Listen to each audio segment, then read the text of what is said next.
और अब से थोड़ी ही देर बाद, क्योंकि यूपी के मुख्यमंत्री योगी आदित्यनाथ जनसंख्या नीति को जारी करने जा रहे हैं। बड़ी खबर इस वक्त की हम आपको बता रहे हैं। बस थोड़ी ही देर बाद जनसंख्या नीति को जारी करेंगे। नई जनसंख्या नीति पर थोड़ी ही देर में सीएम योगी इसका ऐलान करेंगे। यूपी में नई जनसंख्या नीति का ऐलान होने ही वाला है, जिसको लेकर खुद यूपी के मुख्यमंत्री इससे संबंधित जानकारी देंगे।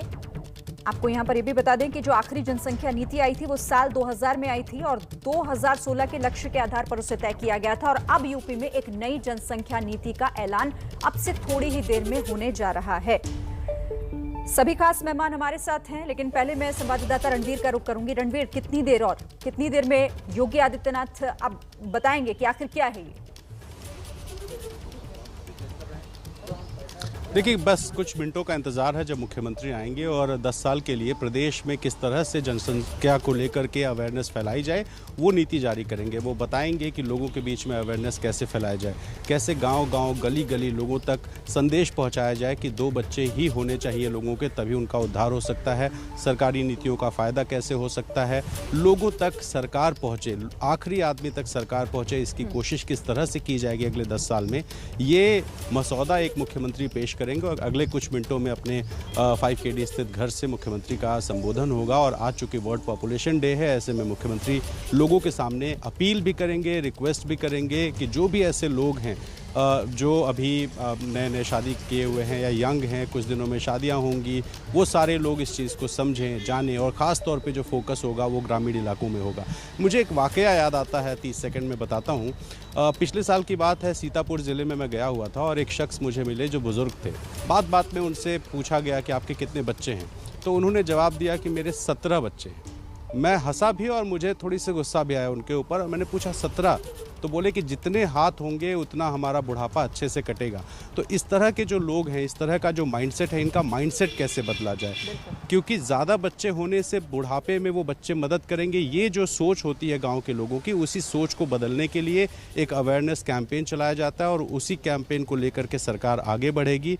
कई ऐसे तरीके होते हैं, हालांकि चूंकि ये नीति है और नीति में किसी को बाध्य नहीं किया जा सकता है, अपील की जा सकती है, जागरूक किया जा सकता है। तो ये पूरा मसौदा मुख्यमंत्री अगले कुछ मिनटों में लेकर के आएंगे और लोगों तक अपना संदेश पहुंचाएंगे। जी बिल्कुल रणवीर, और यही समझाने की एक कोशिश है कि लोगों को समझाया जाए कि विकास की राह में रोड़ा आखिर जनसंख्या किस तरह से बनती है। ठीक है, मैं आपके पास भी आऊंगी और सभी खास मेहमान हमारे साथ हैं, लेकिन उससे पहले आरजेडी के नेता शिवानंद तिवारी ने योगी सरकार की जनसंख्या नीति को मुख्य मुद्दों से भटकाने की कोशिश कैसे बताया है, पहले आप ये सुनिए। असल में इन लोगों के दिमाग की जो बत्ती है, जिससे रोशनी मिलती है और अच्छी बात आप सोचते हैं, वो बत्ती गुल है। इसीलिए इस तरह की बात जो है वो करते हैं। अरे भाई, असम में गरीबी है, बेरोजगारी है, कैसे गरीबी दूर हो, कैसे बेरोजगारी दूर हो, इसके बारे में आपको काम करना चाहिए, इसके बारे में सोचना चाहिए, इसके बारे में योजना बनानी चाहिए। और आप जो है लड़का लड़की, हिंदू मुसलमान, यही सब कुछ कर रहे हैं। तो आरजेडी नेता को आपने सुना, शिवानंद तिवारी, क्योंकि वो इसको लेकर ऐतराज जता रहे थे, कह रहे थे कि ये बाकी मुद्दों से जो अहम मुद्दे हैं उनसे हटाने की कोशिश की जा रही है, यानी कि जनसंख्या एक मुद्दा उनके लिए और शायद उनकी पार्टी के लिए है ही नहीं। अब मैं अवनीजेश जी, मैं आप ही से इस पर रिएक्शन ले लेती हूँ। मतलब जो कह रहे थे शिवानंद तिवारी, और विपक्षी दलों की तरफ से ये कहा जा रहा है कि ये चुनावी स्टंट है, लेकिन जिनका जिक्र वो कर रहे थे, चाहे बेरोजगारी हो, चाहे वो गरीबी हो, ये सब कुछ तो जनसंख्या से ही जुड़ा हुआ है और उसको कंट्रोल करके इन तमाम चीजों को भी उसके बारे में सोचा जा सकता है। शिरीन जी, आपने बिल्कुल ठीक कहा। आपने मेरे मन की बात कह दी कि जनसंख्या नियंत्रण होगा तो गरीबी है, भुखमरी है, बेरोजगारी है, प्राकृतिक संसाधनों पर हम कितना उनका जरूरत से ज्यादा जो दोहन करते हैं उन पर कमी आएगी, पानी है, बिजली है, इन सब पर हो जाएगा। पूरी जनसंख्या एक ऐसे, और ये आज नहीं होगा, अगर आज नीति लागू होती है तो आज से इसके जो फायदे नजर आने शुरू होंगे वो अगली जनसंख्या जनगणना जब होगी तब से नजर आने शुरू होंगे। मुझे मालूम है कि विपक्ष ने जो कहना है देश के हित में, अरे किसी एक पार्टी से इसका भला हो सकता है क्या? जनसंख्या नियंत्रण कानून लाने से किसी एक पार्टी का तो भला होने वाला नहीं, पूरे देश का भला होने वाला है। विपक्ष को चाहिए कि वो सरकार की गलत नीतियों की जरूर आलोचना करे, लेकिन जो देश हित में है उसका बढ़ चढ़ करके बढ़ चढ़ करके उसकी प्रशंसा करे, सहायक करे कि हम आगे आएंगे सर, हम मांग करते हैं कि आप जनसंख्या नियंत्रण कानून लेके आओ। अगर ये विपक्ष मांग करता तो कटघरे में कौन खड़ा होता? सरकार खड़ी होती और देश हित में होता। एक छोटी सी बात और कहूंगा, आज सारे चैनल दिखा रहे हैं, आपका चैनल भी दिखा रहा है कि किस तरीके से लोग कोरोना की दूसरी लहर अभी खत्म नहीं हुई है लेकिन किस तरीके की लापरवाही बरत रहे हैं। और उस लापरवाही बरतने के बाद सारी जो आलोचना होगी वो किसकी होगी? सरकार की होगी। सरकार या तो डंडा चलाए, कर्फ्यू लगा दे, बाहर ना निकलने दे, वो भी ठीक नहीं है। लेकिन हम सब लोग जनता के तौर पर, हम सामान्य नागरिक के तौर पर हमारी भी जिम्मेदारी बनती है ना कि हम उस कोरोना नियमों का पालन करें, हम सोशल डिस्टेंसिंग, मास्क लगाएं। कितनी ज्यादा है, और फर्स्ट लहर के बाद दूसरी लहर के बीच में जो लापरवाही आई वो कारण वही था। लेकिन हम सब कुछ सरकार पर डाल करके और सरकार की सही नीतियों की भी गलत आलोचना करके सरकार को कटघरे में खड़ेंगे। अल्टीमेटली देश का नुकसान होता है और मेरे देश के नागरिकों का नुकसान होता है। इस पर जन राजीव राय, आपके लिए भी ये मुद्दा नहीं है क्या? जनसंख्या नियंत्रण ये आपके लिए भी मुद्दा नहीं है क्या?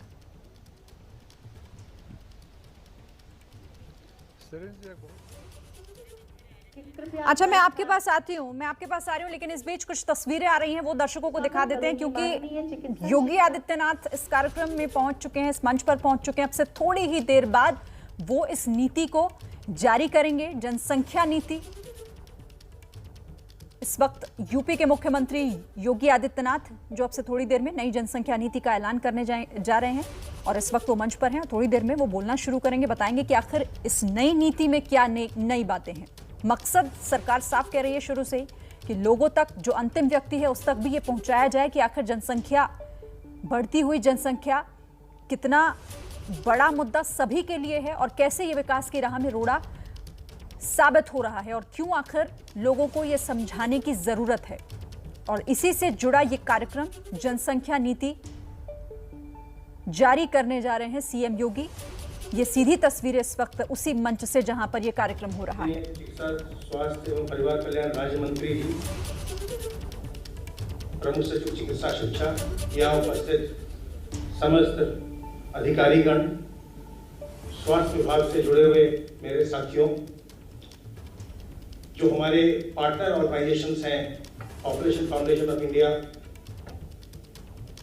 यूपी टेक्निकल सपोर्ट यूनिट, सिप्सा जिन्होंने इसमें बहुत सहयोग दिया है, और WHO और यूनिसेफ के हमारे प्रतिभागीगण, 11 जनपदों से जुड़े हुए स्वास्थ्य विभाग के अधिकारीगण, जहां आज माननीय मुख्यमंत्री जी के द्वारा RT-PCR के लैब का उद्घाटन हो रहा है, मीडिया के साथियों और लिंक से जुड़े हुए।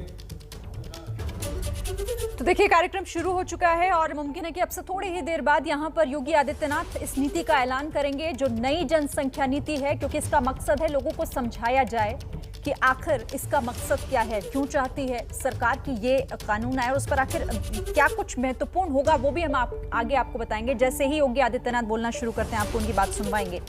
राजीव राय, मैं आपसे पूछ रही थी, आप अपनी बात कंप्लीट कीजिएगा। मतलब ये तो आपके लिए मुद्दा है या नहीं है, जनसंख्या कंट्रोल हो, विकास जो रुक जाता है, बहुत सारी जो सुविधाएं हैं लोगों तक नहीं पहुंच पाती क्योंकि संख्या इतनी है। सरेन जी, मैं आपकी बात के बड़ी विनम्रता से जवाब दूंगा। मेरा भी एक सवाल सुन लीजिएगा और आप लोगों के लिए छोड़ रहा हूँ। इस देश की जो नई परंपरा है ना, सवाल सिर्फ विपक्ष से, प्रवचन सिर्फ विपक्ष से और ज्ञान सिर्फ विपक्ष को देना। मैं सिंपल से सवाल पूछता हूँ, सबकी समस्या है सरेन जी, आपकी भी है, मेरी, ये पूरे देश की समस्या है।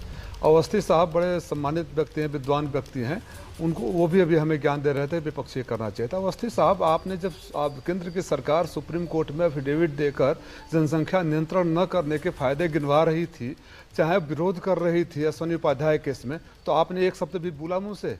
ये मौसमों की तरह विचार और व्यवहार बदलने की परिपाटी जो है ना, और प्रवचन देने की देश की सबसे बड़ी समस्या है।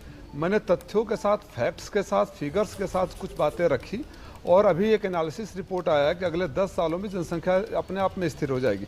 हम ये भी नहीं करेंगे 10 सालों तक इंतजार किया जाए। मेरा सवाल सिर्फ इतना है कि अगर आपने सरेन जी सब कहा था ना कि कहीं से शुरुआत होना, उत्तर प्रदेश में इसकी जरूरत नहीं है, मैं तो बोल रहा हूँ कहीं से शुरुआत होना चाहिए, लेकिन मेरा सवाल ये है कि शुरुआत वहीं से क्यों जहाँ चुनाव हो और शुरुआत उत्तर प्रदेश से ही क्यों, जहाँ की आप इस बात पर बहस करवा रहे हैं कि हिंदू और मुसलमान और इधर उधर। मैं तो मुसलमान पर कोई बात नहीं कर देश से हो। रहा। अभी तक इस चर्चा में आप भी जुड़े हुए हैं, शायद ही किसी ने हिंदू या मुसलमान की चर्चा की होगी। हम तो ये कह रहे हैं कि क्यों ना ये मैं कानून इस चर्चा की बात ही नहीं कर रहा हूँ सरिन जी। मैं मेरी बात शब्दों पर आप नहीं गए, आप मेरे शब्दों पर नहीं गए। मैंने बोला जो कई दिनों से चल रहा है, मैं आपकी चर्चा पर चंद मिनटों से बैठा हूँ। मैं आपकी चैनल, ये बात सिर्फ, ये मुद्दा सिर्फ चैनल या इस प्रोग्राम का नहीं है, मुद्दा देश का है और देश के पैमाने पर इस पर बहस होनी चाहिए। देश के पैमाने पर इस पर समर्थन लिया जाना चाहिए, देश के पैमाने पर ही इस पर निर्णय किया जाना चाहिए।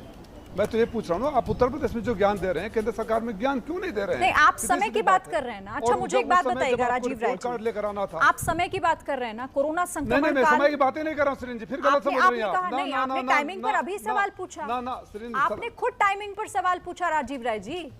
सुन लीजिए, पूरे आधा आधा आधा आधा आधा सवाल गलत जवाब देता है। मेरा सवाल सीधा है, पूरे केंद्र सरकार के केंद्र जब विरोध कर रही है तो सवाल वहां क्यों नहीं, पूरे देश में क्यों नहीं, और जब अगर नहीं है तो उत्तर प्रदेश में क्यों? अच्छा, इसीलिए आप सवाल पूछ रहे हैं। पार्ट 1 पहला ये है कि केंद्र सरकार जी ठीक है, चलिए मैं अवनीश जी जल्दी से इसका जवाब दे दीजिए, फिर मैं आगे बढ़ूं इसमें। राजीव जी आपने सही कहा। अगर केंद्र सरकार ने एफिडेविट दिया है तो विपक्षी दलों की हैसियत से या अदरवाइज भी एक जागरूक नागरिक की हैसियत से बिल्कुल आवाज उठाने का हक है और आवाज जरूर उठानी चाहिए और हम सब साथ होंगे। अगर सरकार की कोई गलत नीति है तो और आप लोग उसका विरोध करते हैं तो उसमें कोई दिक्कत नहीं है। मैं एक 10 सेकंड और लूंगा शिरीन जी, सिर्फ एक बात कहता हूं। 2012 से लेकर 2017 तक पूर्वांचल में दिमागी बुखार से बच्चों की मृत्यु होती थी। एक साल 2017 में जब आए योगी जी, बहुत ज्यादा चर्चा हुई, इतने मृत्यु हो गई और नहीं होनी चाहिए थी। लेकिन 2017 के बाद क्या नियंत्रण किया, इसके बाद इसके बारे में कहीं कोई रिपोर्ट आई क्या? नहीं आई। लेकिन जो अच्छा काम जी, आपको यहाँ पर रोकना चाहती हूँ। एक बड़ी खबर आ रही है, शफीकुर रहमान बर्क का एक विवादित बयान सामने आया है। जनसंख्या नियंत्रण कानून को लेकर एसपी के सांसद है, समाजवादी पार्टी के सांसद हैं, जिन्होंने कहा है कि कुदरत के कानून से टकराने जैसा होगा, जो कुदरत का कानून है उससे टकराने जैसा होगा ये कानून। दुनिया में कितने लोग पैदा होंगे ये कुदरत तय करेगी, कम जनसंख्या होने पर पड़ोसी मुल्क के हमले का खतरा। शफीकुर रहमान बर्क, समाजवादी पार्टी के सांसद। और देखिए, जनसंख्या नियंत्रण कानून की हम बात कर रहे हैं, लेकिन उसको लेकर एक अजीब तरह का बयान शफीकुर रहमान, क्योंकि वो कह रहे हैं कि इस कानून से कुदरत का कानून टकराएगा और लोग कितने पैदा होंगे ये कुदरत तय करेगा। इस पर भी हम बात करेंगे।